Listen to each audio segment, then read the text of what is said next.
How do you hope that this study will contribute to the national conversation in politics this year? A lot of studies like this focus on 18-year-olds, like after you can vote.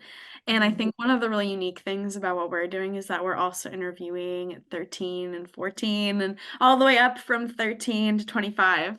And I think that that offers like a really unique perspective on how politics are shaping young people in the United States. Because there is so much more than just voting. Like, yes, young people talk about voting, but they also talk about like social media activism and protests and conversations with their friends. And it's not only once you vote that politics shape your life. It's it's high school. It's like it's all of these other formative experiences. Mm.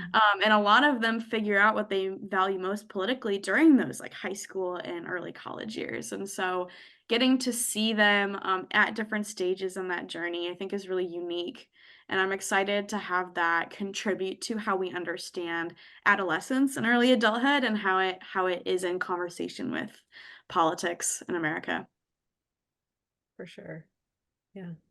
I'm glad you mentioned those 13-year-olds. I did an interview with a 13-year-old recently, and it's so good to know that Spring Tide's out there talking to all ages of young people because their voices matter too. Um, I guess I'd also love to hear why you think it's important that we have this research-based offering to bring to the table this, you know, to this conversation, especially in today's climate.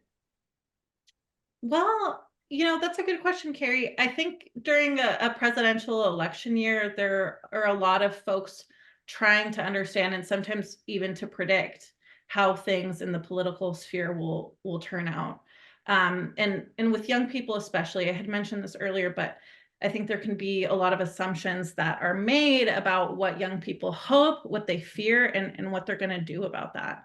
And so, what I hope with this study is that people will actually get to hear from young people in their own words about what truly matters to them. And so, in that way, I think um, we can check some of those assumptions, and we can kind of empower people to contribute to the public dialogue in a way that's rooted in empirical reality. Um, so things, I hear things, you mentioned today's political climate, right? I hear things like, we're so polarized, we're so this, young people are this, like all of these assumptions about how young people identify, how they're interacting with other people who differ from them. Um, and so hopefully this will get people an opportunity to really kind of peer into the reality of what that looks like and see which one of those assumptions hold up, if any.